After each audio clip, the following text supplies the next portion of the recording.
Bonsoir mes amis, bonsoir. J'espère que vous allez super bien. Aujourd'hui, je vais faire la version française de cette vidéo où j'ai parlé de mes objectifs écologiques. Alors j'ai fait cette vidéo en anglais et j'ai bavardé beaucoup là-dedans. Et maintenant je vais le refaire en français. Bien sûr, c'est moins facile de bavarder en français. Et en fait, j'ai noté ici, dans mon cahier qui n'est pas du tout écologique, certains mots de vocabulaire dont j'aurai besoin. Je vais avoir besoin. Alors, d'abord, je veux dire que je ne suis pas ici pour prêcher. Je crois que prêcher, c'est pas du tout une bonne façon. C'est pas du tout une bonne façon de convaincre les autres à abonner à une mentalité. C'est intimidante, intimider. C'est une façon d'intimider les personnes au lieu de vraiment les convaincre. Et je pense que le truc le plus utile, c'est de parler avec les gens paisiblement, avec une calme, une détente, et de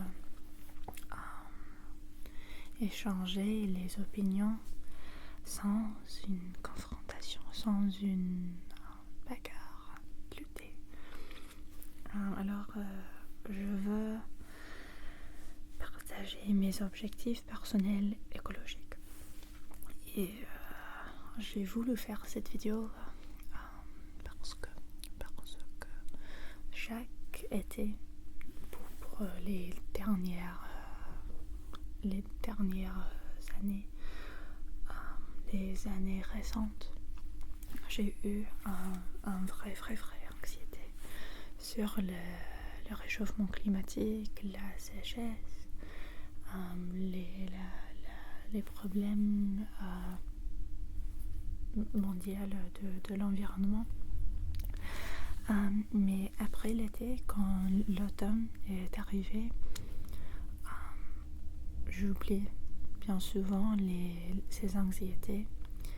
Et cette année, je veux vraiment ramasser ces inquiétudes, ces anxiétés, et je veux les utiliser, les transformer en énergie, en momentum pour prendre action, pour faire ce que je peux, faire ce que je peux pour améliorer ou pour réduire mon impact, les résultats, pour aider la planète, voilà, comme je peux. Plusieurs points que je veux dire avant que je commence avec mes objectifs. D'abord, comme je dis, je ne veux pas prêcher, ce sont mes objectifs personnels, d'accord? Ce sont les trucs que je veux faire pour sentir mieux et sentir comme je suis vraiment capable de changer le monde. Et j'ai dit en anglais, ça serait difficile à traduire en français. J'ai expliqué que, et peut-être vous n'êtes pas d'accord avec ce sentiment, que beaucoup de monde, surtout ici dans l'Ouest, agissent comme les victimes, ou se sentent comme les victimes des billionnaires, milliardaires de ces grandes entreprises de gaz, de pétrole, et des Taylor Swift qui prend son avion privé tous les jours. Et j'ai entendu beaucoup de commentaires comme il n'y a rien que je peux faire comme un individu grandit à ces entreprises, ces personnes qui ont un impact si terrible sur la planète. Et un exemple qu'on voit bien souvent, c'est les gens qui disent Taylor Swift a pris un avion privé, mais moi je dois utiliser une paille en papier au lieu d'une paille en plastique. C'est pas juste. Non, c'est pas juste, mais la vie ce n'est pas juste, d'accord. Mais est-ce que vous voulez vraiment utiliser une paille en plastique parce que il y a des étoiles, des célébrités qui prennent les avions privés? Non, parce que il y a... Oui, est-ce que l'impact est si égal? Non, pas du tout, mais un changement bien est un changement bien. Une différence est une différence, même si c'est super petite. Et désolée pour cette explication, mais à mon avis, comme j'ai dit dans ma vidéo, j'ai une bouteille durable. J'ai cette bouteille et avec ça, je l'ai gardée pour 2 ans maintenant, je crois. Alors pour moi, pour 2 ans, j'ai acheté très peu de bouteilles d'eau. Et peut-être, oui, d'accord, ça ne va pas changer le réchauffement climatique. Mais c'est possible que j'ai protégé beaucoup de tortues de mer, beaucoup de poissons, beaucoup de la vie des espèces maritimes qui auraient mourir si j'avais utilisé les bouteilles en plastique tous les jours, si j'ai ramassé les bouteilles en plastique. Est-ce que vous m'avez compris? Je sais pas. Alors il y a un impact, mais avec ces objectifs, quand on fait des trucs pour la planète, on habite dans un monde de... Je vais essayer de le traduire. De gratification instante, gratification du moment. Et bien souvent les objectifs comme les objectifs de nouvel an, les résolutions de nouvel an, c'est facile de voir les résultats d'un objectif. Je veux perdre le poids, je veux courir plus, je veux apprendre une langue, je veux faire plus de dessins, je sais pas. Mais avec les objectifs pour la planète, ces objectifs qui sont énormes et qui ont vraiment un impact mondial sur une échelle mondiale. J'ai accepté que je vais pas voir les résultats. Par exemple, oui, j'ai pas acheté beaucoup de bouteilles d'eau, mais je vais pas voir l'impact. Mais pour moi, je sais que ça a fait une différence. Ok, peut-être. Je vais imaginer que ça a fait une différence. Et j'ai sauvé la vie de nombreuses tortues marines. Alors oui, c'est un peu optimiste, mais c'est comme ça, c'est assez... j'aime pas le mot égoïste, mais j'ai pas un autre mot en français. Avoir ce besoin de voir l'impact d'un objectif pour aider. C'est comme si quand on donne l'argent, à quelqu'un qui est sans abri, et on a cette expectation, on veut écouter, merci, on veut entendre, et dit un merci, on veut être remercié pour nos actions, mais on n'a pas besoin d'être remercié vraiment. Il faut qu'on a les objectifs il faut qu'on garde ces objectifs sans un vue d'être remercié, mais plutôt de vraiment avoir un impact. Ok, désolée pour mon français ça. Aussi, je veux, avant que je commence, désolée, je bavard en français. J'ai voulu ajouter que j'ai vu 2 mots en ligne qui sont en anglais overconsumption et underconsumption. Overconsumption, c'est la surconsommation. Et ça, c'est... On pense, on imagine que c'est facile à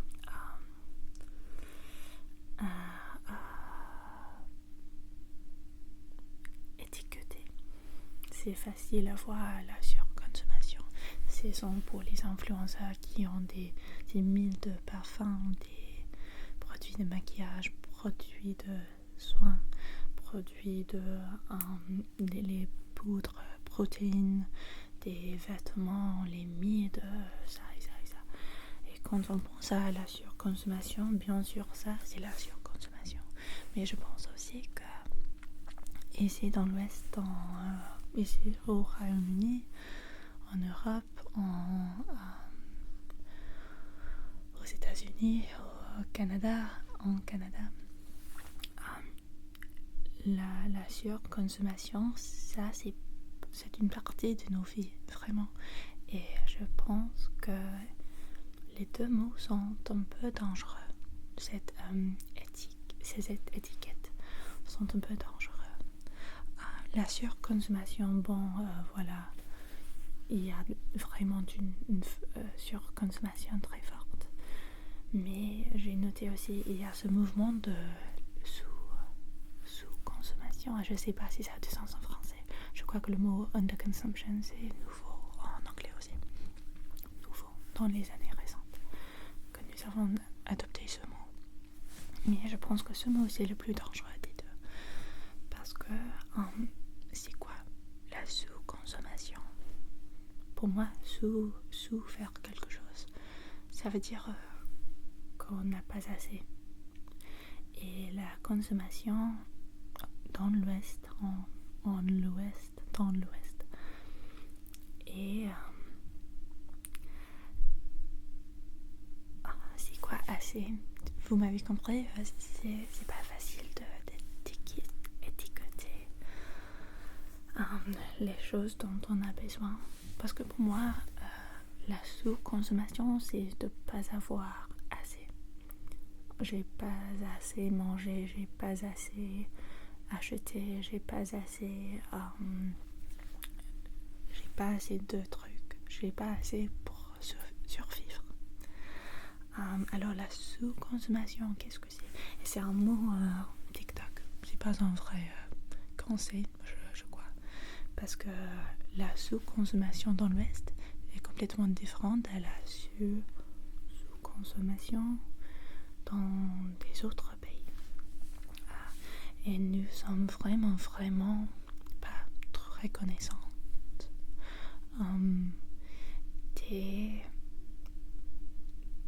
des trucs dont on a besoin et des trucs dont on n'a pas besoin.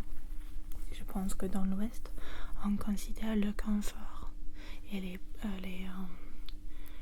petits plaisanteries, ça c'est pas le mot, les conforts sont une nécessité pour nous. Par exemple, j'ai vu ces vidéos des influenceurs écologiques qui disent ce sont mes habitudes comme un sous-consommateur, sous-consommatrice. Et c'est les trucs comme moi, au lieu d'acheter les cadeaux pour mes amis, je crée les cadeaux pour mes amis. Et ça, c'est pas la sous-consommation, ça c'est la consommation néanmoins. Donner les cadeaux, c'est un confort, c'est une tradition, c'est mais ce n'est pas une nécessité. Alors pour moi, ça, c'est pas la sous-consommation, parce que c'est plus que assez. Est-ce que ça a du sens? Et je veux pas dire qu'on devrait être les sous-consommateurs, qu'on ne devrait pas avoir assez, mais je veux exprimer tout simplement que ces deux mots, sur et sous-consommation, sont très dangereux à mon avis. Et quand on étiquette certaines choses, ça normalise la consomption. Les deux côtés, ça normalise la consomption. Et ma pensée, c'est que on ne devrait pas avoir le blanc et le noir. Je ne sais pas si ça se traduit trop bien en français.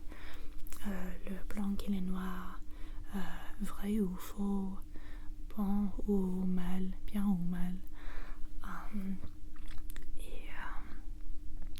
Il y a cet espace gris. Et au lieu d'être un sous-consommateur ou un surconsommateur ou quoi que ce soit, on devrait tous être, on devrait tous juste faire des choix de temps en temps qui sont mieux. Alors, je le vois comme toute la vie est une série de choix. Okay? Chaque jour, chaque seconde, on fait des choix. J'ai choisi de bouger mes mains, j'ai choisi de faire ce maquillage, j'ai choisi de porter ce top, j'ai choisi de filmer une vidéo, j'ai choisi de manger ça et ça, et j'ai décidé de tac, vous m'avez compris. Et avec chaque choix, on a la chance de faire une décision qui est plus consciente de la planète. Et je veux faire plus de ces choix qui sont bonnes pour la planète, qui sont bonnes pour la planète. Super difficile à m'exprimer, mais j'espère que ça a du sens. Alors, j'ai 5 dans mes notes, dans mon cahier pas trop écologique. J'ai 5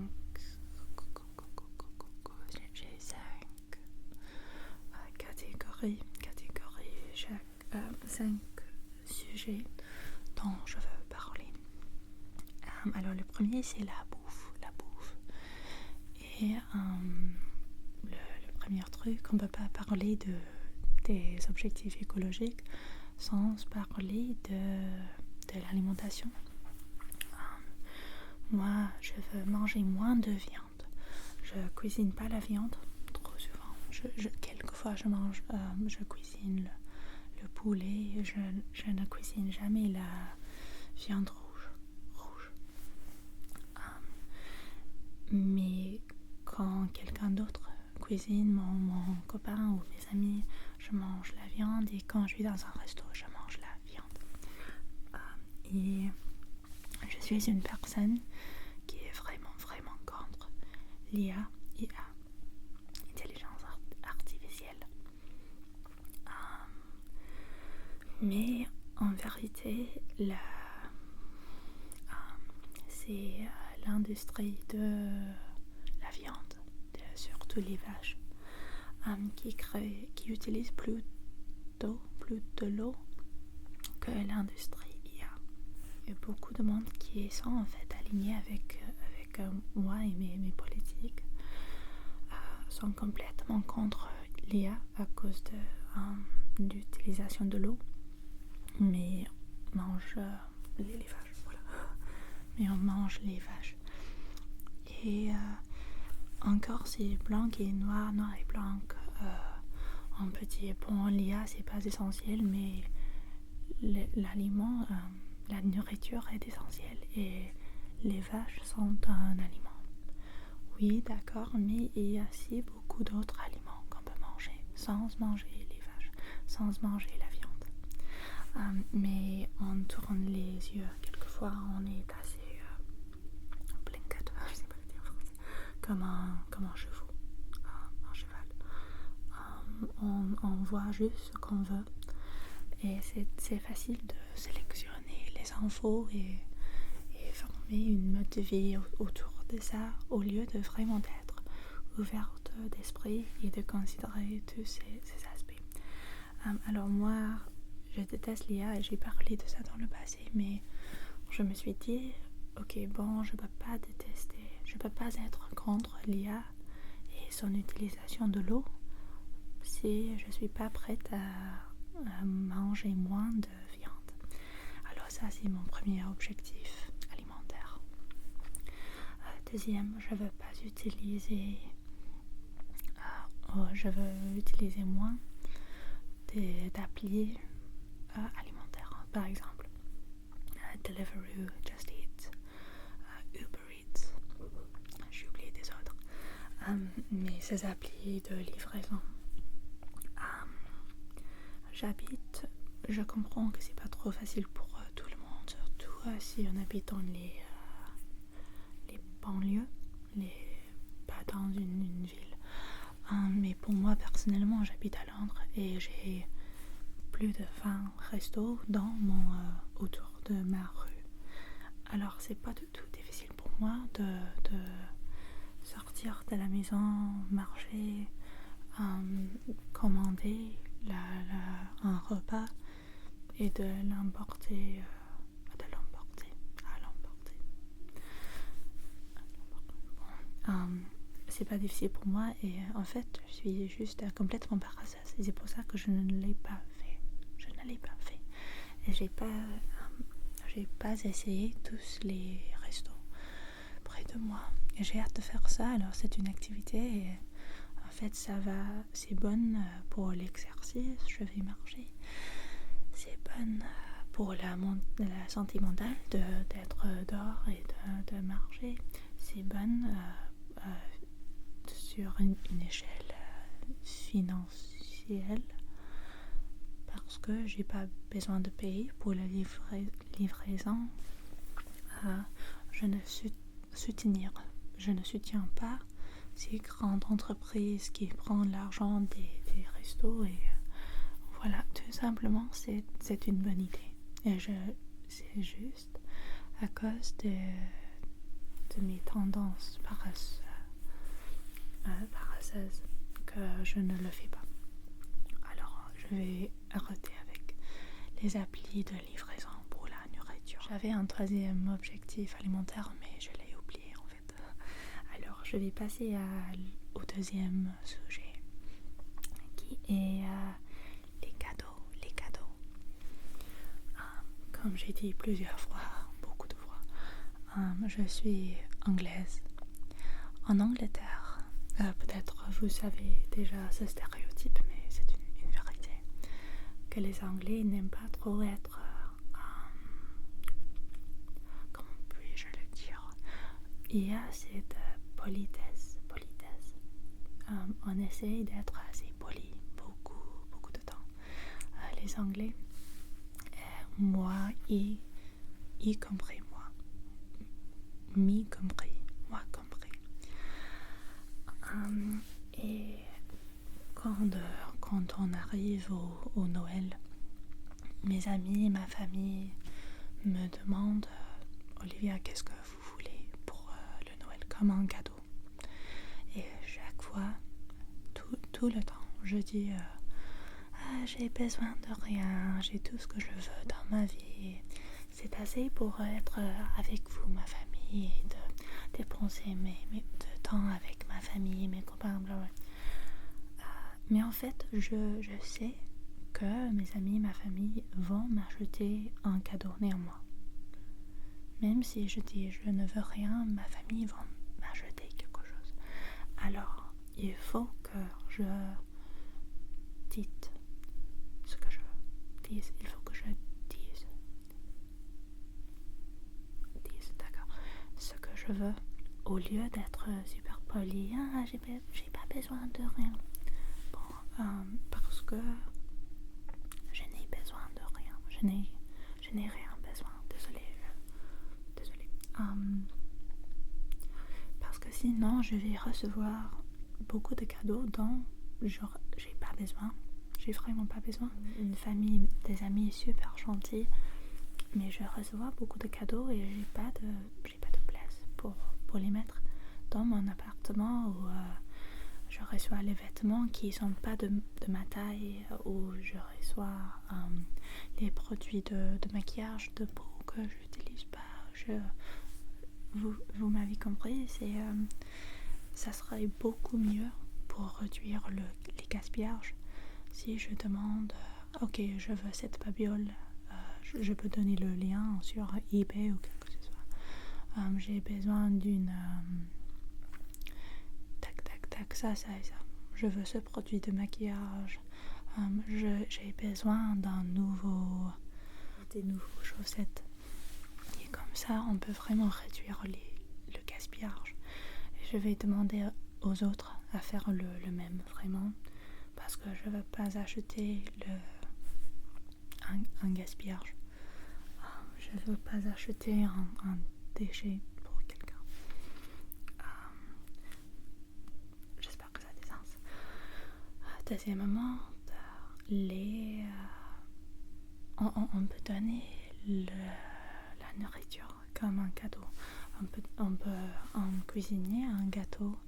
On peut en donner les cookies, les biscuits.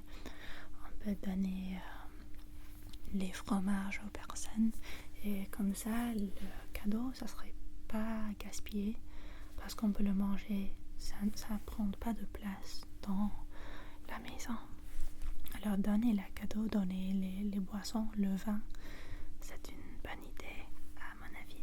Il y a beaucoup d'idées sur Pinterest pour ce type de cadeaux. Ces types de cadeaux. Alors c'est une bonne idée. Bien sûr, comme peut-être vous avez imaginé, j'aime recevoir et j'aime donner aussi les cadeaux seconde main. Et il y a quelques années, ça serait, selon certaines personnes, c'est pas une bonne idée de donner les cadeaux seconde main. Certains pensent que les objets seconde main sont sales ou c'est pas un vrai cadeau de donner quelque chose qui n'est pas nouveau. Mais franchement, mes amis et moi, on aime tous les trucs seconde main. Ça m'intéresse pas si c'est nouveau ou pas. Alors pour moi, en fait, c'est mieux que c'est seconde main parce que j'ai pas alors cette sensation de honte et de culpabilité pour acheter ce truc à nouveau quand il y a déjà si beaucoup de trucs dans le monde qui existe déjà. Alors donner les cadeaux, c'est commun, c'est une bonne idée. Et finalement, donner les cadeaux qui sont fabriqués par main et ou qu'on a fabriqué soi-même. C'est toujours assez souvent c'est une bonne idée. J'ai touché sur ce sujet dans ma vidéo anglaise. Et j'ai dit que si on a un passe-temps, par exemple tricoter, coudre, c'est coudre, je sais pas, la broderie ou charpenterie, je sais pas, et c'est facile ou c'est pas trop difficile. On a déjà la capacité de donner les cadeaux fabriqués par main. C'est une bonne idée. Mais quelquefois, et je fais ça bien souvent, on achète les matières pour créer un cadeau et on ne les utilise pas. Alors par exemple, j'ai donné un mauvais exemple dans ma dernière vidéo, alors je vais faire quelque chose de mieux. Par exemple, on a envie de créer une peinture, d'accord, pour un membre de la famille, mais si on n'a pas déjà les peintes, alors en fait je sais pas ce mot en français, une palette et les peintes et je sais pas ciseaux, on les appelle. Peut-être on a besoin d'acheter les pinceaux, on a besoin d'acheter tac tac tac, tous ces trucs. On ne sait pas peindre trop bien, alors ça fait beaucoup de temps. On essaie 4 ou 5 fois et on a besoin de plus d'objets afin de créer quelque chose. En fait, l'impact sur l'environnement, c'est pas trop bien. Ça aurait plus de sens d'acheter quelque chose d'autre. Est-ce que vous m'avez compris? Je veux dire que oui, sur une échelle personnelle, c'est très joli à donner quelque chose qu'on a fabriqué par main. Mais en ce qui concerne l'environnement, ce n'est pas toujours le meilleur truc. Alors, si on n'a pas une confiance de créer quelque chose pour faire un cadeau, personnellement, je veux l'éviter parce que sinon, je vais accumuler, je vais ramasser tous ces matières, tous ces outils pour faire un métier qu'en fait, je ne vais pas l'utiliser à l'avenir. Alors, c'est un peu d'un gaspillage. Désolée si vous m'avez pas compris. Le troisième sujet, c'est de réparer les trucs. C'est un peu comme ce dernier point. Réparer les trucs. Et j'ai dit dans ma dernière vidéo que j'ai plus de 20 t-shirts blancs. Et chacun est un peu gris aujourd'hui. Et au lieu de les donner dans une friperie, un magasin d'association caritative, je devrais le blanchir. C'est assez facile, on peut acheter les produits pour blanchir les vêtements. Alors vraiment, je devrais faire ça. Aussi, s'il y a je crois en fait qu'il y a un petit trou dans ce top. Là, oui là. Je devrais apprendre comment le coudre. J'ai appris une façon de coudre un coussin, j'ai un coussin dans mon salon et il y avait un grand trou et j'ai appris comment faire ce stitch, c'est pas le dire en français, pour le réparer. Et ça m'a apporté beaucoup de plaisir en fait, à apprendre une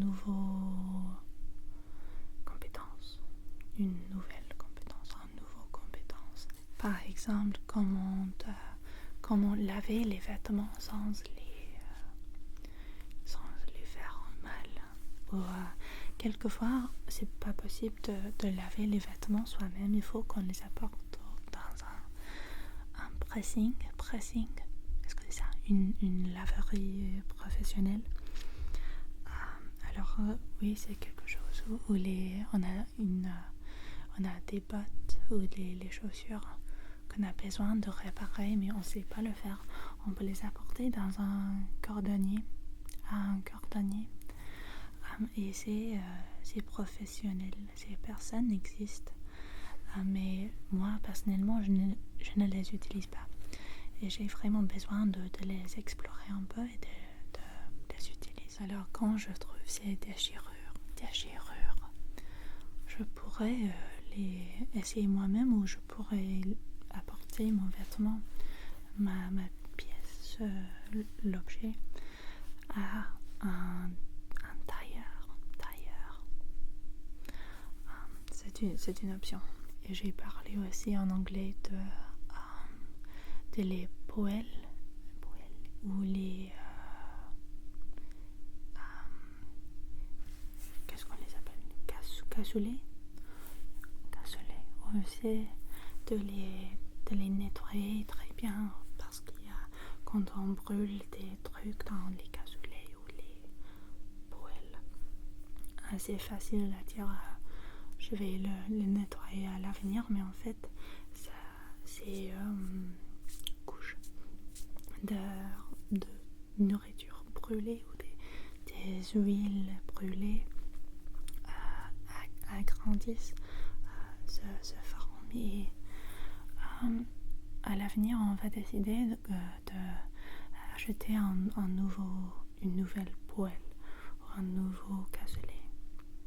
Mais c'est pas trop difficile à les vraiment nettoyer avec le vinaigre. Et le cinquième sujet s'agit de l'analyse critique ou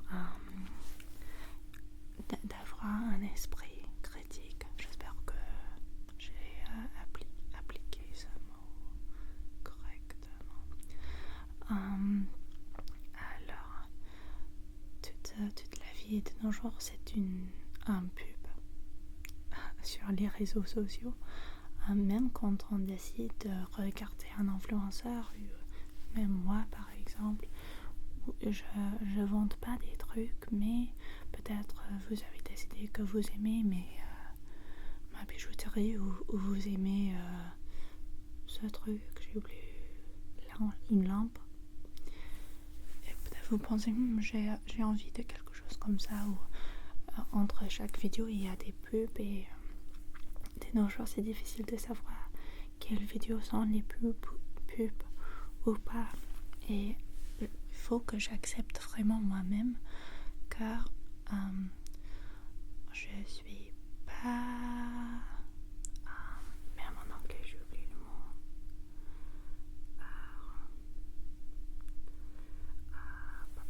I am not exempt, c'est pas le mot immunité, je suis pas immune à la propagande et aux pubs. Et même si je crois que tous mes idées, tous les objets que je veux sont mon goût, et c'est moi qui ai pensé à cette tenue, et voilà. Il faut que j'accepte vraiment qu'il y a une bonne chance que j'ai trouvé cette tenue en ligne, et mes idées sont pas forcément les miennes. Parce que si je suis toujours sur mon portable, je suis toujours exposée à ces idées créatives ou ces produits. Alors, il faut que je pense vraiment avec une analyse critique, et quand j'achète les trucs, je me demande pour combien de temps j'ai vraiment voulu par exemple, c'est une veste, d'accord. Pour combien de temps j'ai voulu cette veste. Et si c'est plus de 3 mois, peut-être, je peux dire, ok, bon, vraiment, je l'aime. Et c'est pas une tendance que j'ai vue en ligne. Et aussi, acheter les trucs seconde main, c'est plus facile parce que quand je suis dans un magasin H&M, par exemple, il y a tous ces vêtements qui sont à la mode pour la semaine. Et c'est facile d'être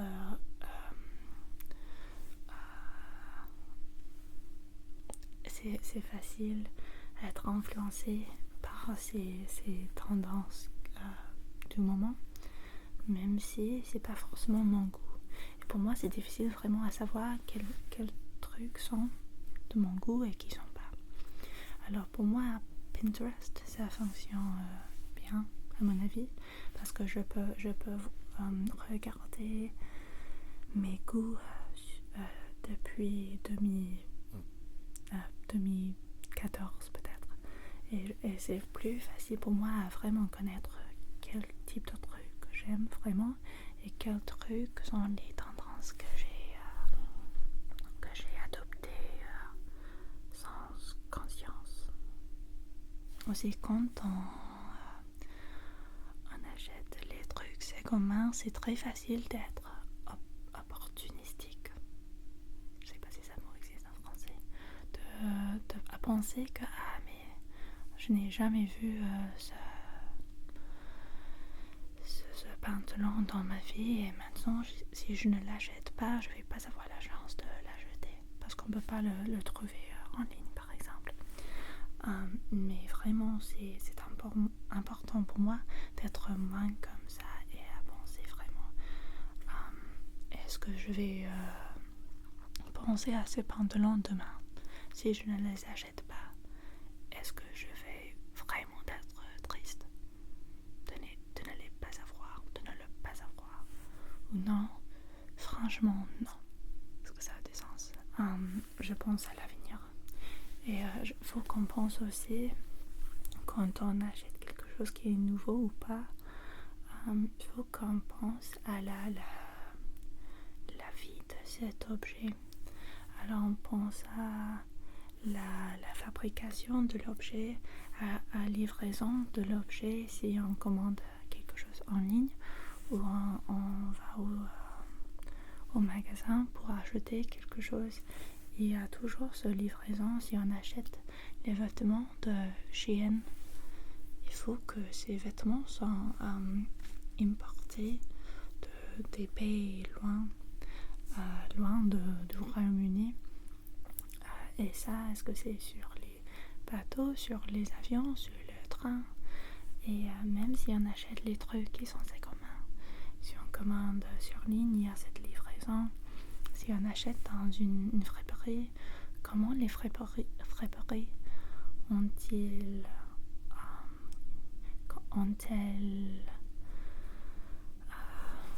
ramassé ces vêtements? Et en vérité, la tenue le plus durable, le plus j'ai écrit ce mot, viable, durable, je sais pas, c'est la tenue qui est déjà dans ton armoire. Et je devrais me raconter ça, ce fait. C'est commun, ça veut pas forcément dire que c'est éthique ou c'est écologique. C'est pas toujours le cas du tout.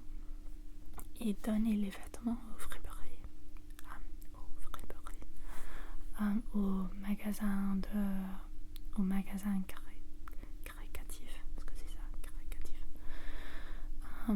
C'est pas la fin de sa vie. Ces tenues, ces objets existent après moi. Et beaucoup d'objets que j'ai achetés vont exister lointain après ma mort. Et finalement, le dernier sujet, c'est le soutien pour les associations caritatives. Je crois que c'est caritatif et pas caricatif. Les associations caritatives. Je sais pas pourquoi on dit pas charité, tout simplement. Mais bon, c'est pour le soutien aux associations caritatives. Bien sûr, il y a Greenpeace, c'est le mieux connu, je crois, sur les sujets écologiques. Il y a aussi des associations comme WWF qui luttent pour les droits des animaux, les PETA et RSPCA, je sais pas si ça existe en France. Il y a aussi beaucoup d'associations et il y aura des associations françaises ou canadiennes ou américaines et aussi les associations qui sont locales à vous, les petites activités communautaires de la communauté d'un quartier, d'une région, par exemple près de moi à Londres. En fait, je crois qu'il y a plusieurs petits jardins qui ont des volontaires bénévolats qui aident avec le jardin, qui aident avec les tomates, les courgettes, qui aident à grandir ces plantes et qui apprennent aux personnes aux amateurs d'aider. Alors j'ai vraiment besoin de être partie de ça. Mais ça existe partout. Et il y a aussi des associations pour les hérissons. J'ai besoin de me joindre dans une association caritative pour les hérissons. Ou les autres animaux aussi. Mais moi, je veux sauver les hérissons, voilà. Les oiseaux, ok. Il y a beaucoup de monde qui adore les oiseaux. Alors, on peut faire ça. Je vais arrêter cette vidéo ici. Mais je veux juste raconter les mots de... Je crois que c'est Greta Thunberg qui a dit que vraiment, le Terre, la planète, c'est notre maison. Et la maison est brûlante. Et on peut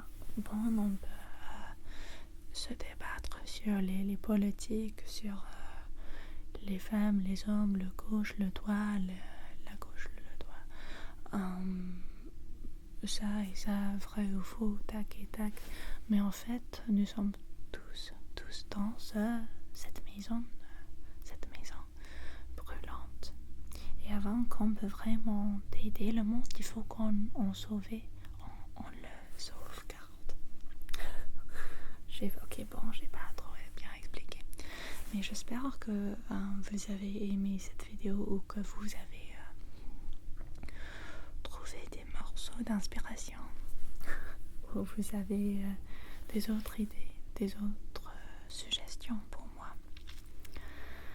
Merci d'être ici et de m'avoir écouté pour si beaucoup de temps sur un sujet dont j'ai pas le vocabulaire. J'espère que c'était compréhensible. Bonne nuit mes amis et bonne semaine.